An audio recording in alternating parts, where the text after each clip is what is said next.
Hello everyone, this is professor MH और आज के इस वीडियो में we will discuss lecture number 2 MCom part 1 semester 1 as per NEP 2020 February 2024 university paper solution. Subject is direct access. Question number 1B 14 marks के लिए आया था। Scope of total income.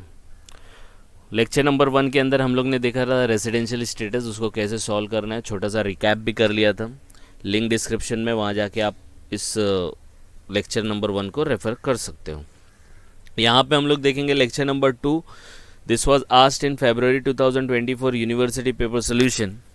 Direct taxes हैं 1B। इसके option में पूछा गया था रेजिडेंशियल स्टेटस का, तो ये थोड़ा ईजी रहता है। यहाँ पे भी हम लोग इसका रिवीजन करेंगे और इसको सॉल्व करने की कोशिश करेंगे, तो हमारा पूरा कॉन्सेप्ट भी क्लियर हो जाएगा। और इसको डीप में समझना है, लिंक डिस्क्रिप्शन में दिया गया है और भी वीडियोस, उनको भी रेफ़र कर सकते हो क्योंकि आपका पोर्शन ऑलमोस्ट सेम है, TY BCom और TY BMS से रिलेटेड, तो वो वीडियो भी आप रेफ़र कर सकते हो।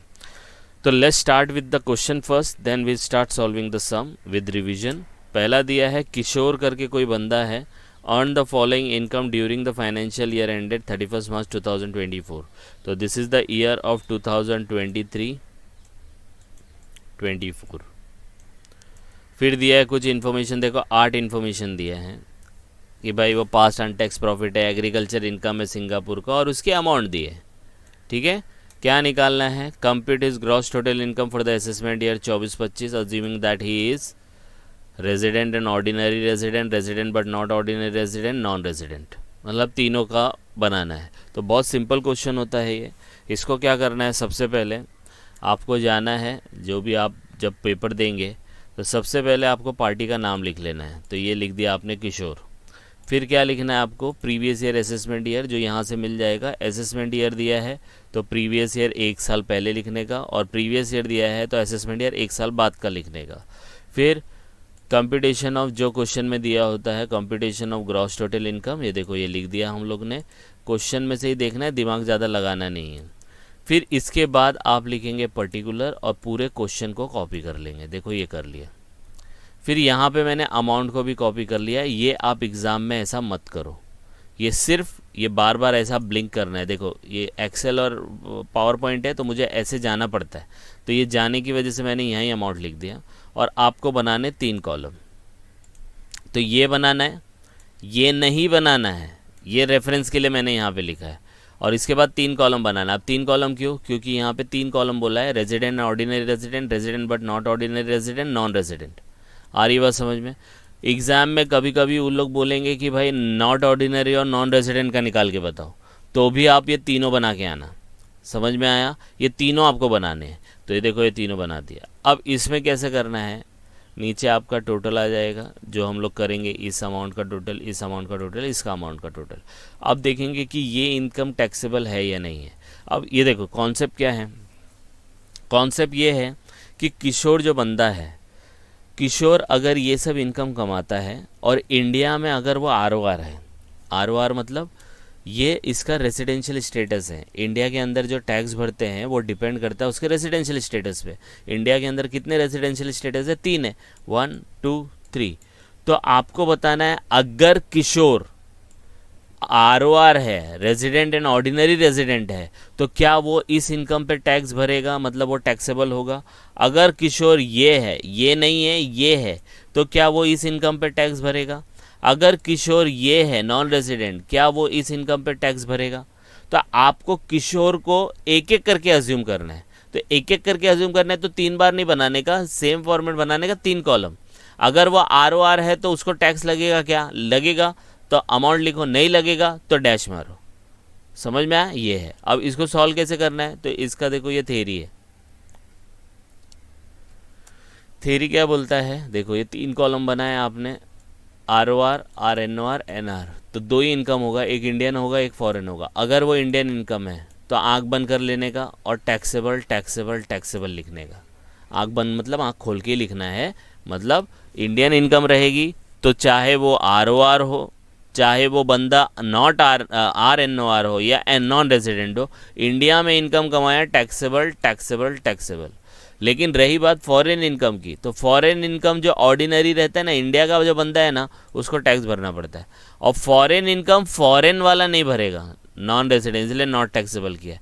लेकिन फॉरेन इनकम अगर ये बंदा कमाता है और only if control manage setup operate from India, India से ऑपरेट हो रहा है तभी टैक्सेबल होगा। अगर ऑपरेट इंडिया से नहीं होगा, कंट्रोल नहीं होगा, मैनेज नहीं होगा, सेटअप नहीं होगा इंडिया से, तो RNOR को भी नॉट टैक्सेबल होगा। तो एकदम सिंपल है, आपको सिर्फ ध्यान देना है कि कौन सी इनकम है। जैसे यहाँ पे ये 7 इनकम बताया, 8 इनकम, तो आपको बोलना है, बताना है इंडियन है कि फॉरेन। अगर इंडियन है तीनों में अमाउंट लिख दो, अगर फॉरेन है तो इसमें लिख दो, इसमें तभी लिखना अगर कंट्रोल मैनेज सेटअप और ऑपरेट फ्रॉम इंडिया है, और इसमें तो लिखना ही नहीं है। ठीक है, तो ये समझ में आएगा। अब की कुछ पॉइंट यहाँ पे दिया है, एक रेमिटेंस करके आएगा, is not taxable at all, किसी को भी टैक्सेबल नहीं होगा। तो रेमिटेंस आया तो तीनों में नॉट टैक्सेबल होगा। एग्जाम्पल ये वर्डिंग आएंगे, past untaxed profit brought to India, तो यही देखो पहला सेंटेंस है। तो ये तीनों 5 लाख है, तो ये तीनों में क्या आ जाएगा, 0 आ जाएगा। फिर क्या बोला है, agriculture income from India is not taxable at all. याद रखना है, इंडिया के अंदर एग्रीकल्चर के इनकम के ऊपर कोई भी टैक्स नहीं है, लेकिन आउटसाइड इंडिया रहेगा तो वो टैक्सेबल है।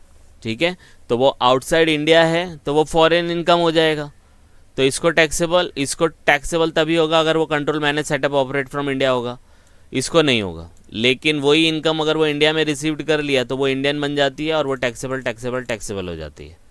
तीसरा बोला है एनी इनकम, देखो ये वाले पॉइंट याद रखना है, थर्ड और fourth. Any income which is generated from India, India से जनरेट हुआ है मतलब इंडिया से कमाया, तो always taxable in India to all status, तो वो इंडिया में टैक्सेबल होगा ही होगा, चाहे आपका स्टेटस ROR का हो, RNOR का हो या NR का हो, उससे कोई फ़र्क नहीं पड़ता।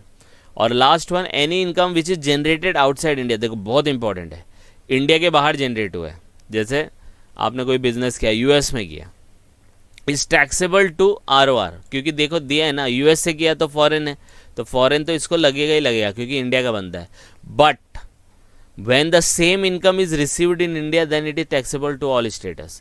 तो फॉरेन की इनकम है, तो फॉरेन की इनकम इसको टैक्सेबल है, इसको तभी अगर कंट्रोल मैनेज सेटअप ऑपरेट होगा, और इसको नॉट टैक्सेबल है। लेकिन वही फॉरेन इनकम अगर इंडिया में रिसीव्ड करे तो वो इंडियन बन जाएगी, याद रखना। लेकिन इंडियन इनकम अगर फॉरेन में रिसीव करे तो फॉरेन नहीं बनती है। ये देखो ये समझना है, इंडियन इनकम इंडियन है, वो टैक्सेबल हो जाएगी सभी को, चाहे आप उसको फॉरेन में रिसीव करो, लेकिन फॉरेन इनकम ही रहेगी। लेकिन जैसे ही वो आपने इंडिया में उसको रिसीव किया वो इंडियन बन जाएगी, और जैसे ही वो इंडियन बन जाएगी वो तीनों को टैक्सेबल हो जाएगी। ठीक है, चलो इसी को मद्देनजर रखते हुए क्वेश्चन सॉल्व करते हैं। क्वेश्चन ये रहा, पहला तो हम लोग ने समझ लिया। दूसरा, agriculture income in Singapore, Singapore किधर है, तो इंडिया की नॉट टैक्सेबल है, सिंगापुर क्या है, फॉरेन है, तो इसको आएगा अगर वो control manage setup operate from India होगा तो, और इसको तो नहीं आता है, तो ये तो दिया ही नहीं है, तो पहले में आएगा, दूसरे 2 में नहीं आएगा। ये देखो समझ में आया। फिर देखो, income received in USA for services rendered in India, आप US में रिसीव कर रहे हो लेकिन सर्विस आपने कहाँ दिया, इंडिया में, तो इंडिया से जनरेट हो रहा है, इनकम इंडियन है, इंडियन इनकम रहेगी तो वो तीनों को टैक्सेबल होगी, बराबर है। तो देखो ये तीनों में लिख दिया, 3 लाख है तो 3 लाख देखो तीनों में लिख दिया, समझ में आया, एकदम सिंपल है। Interest from deposit with bank in India, India की बैंक से इंटरेस्ट मिल रहा है, अरे इंडिया की बैंक से मिल रहा है तो इंडियन ही होगी, इंडियन जैसी हो जाती है तीनों का टैक्सेबल है, तो देखो तीनों में 1-1 लाख रुपए आ जाएगा, एकदम सिंपल।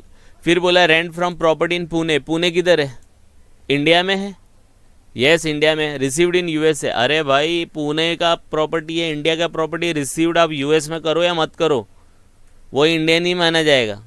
लेकिन फॉरेन का इनकम अगर इंडिया में रिसीव्ड हो गया तो वो इंडियन माना जाएगा, ये याद रखना, ये डबल है, तो इंडियन ही इनकम है ये, और जैसी इंडियन इनकम रहेगी तीनों को टैक्सेबल हो जाएगा, समझ में आया। फिर देखो, income from business in Dubai control from India, Dubai है, दुबई का बिजनेस है तो फॉरेन है, तो इसको तो आएगा, इसको तभी आएगा जब वो कंट्रोल मैनेज सेटअप ऑपरेट हो रहा है इंडिया से, तो दिया है देखो कंट्रोल फ्रॉम इंडिया, तो कंट्रोल फ्रॉम इंडिया मतलब इसको तो होगा, इसको भी होगा, दुबई की इनकम है, इसको होगा क्या, इसको नहीं होगा, तो यहाँ पे 2 में अमाउंट आएगा, तीसरे में 0 आ जाएगा, समझ में आया, एकदम सिंपल है।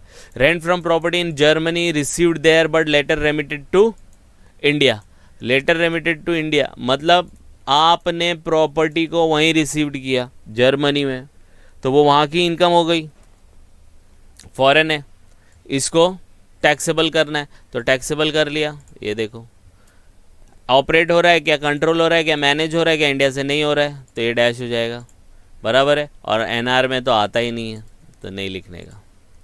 अब बोलेंगे सर ये क्या है, but later remitted to India, remitted है, रेमिटेंस हो जाता है, रेमिटेंस कोई भी टैक्स नहीं लगता है, ठीक है। तो इंडिया में रेमिट किया तो उससे कोई मतलब नहीं है, एक को आएगा दो को नहीं आएगा। फिर देखो royalty from Indian companies, Indian company किधर है, इंडियन इनकम है, तीनों को टैक्सेबल होगा, तो तीनों को टैक्सेबल है तो 2,01,000 लिख दो तीनों में। अब इसको टोटल करो तो आएगा आंसर 13,41,730। इसका टोटल आएगा 9,90,364।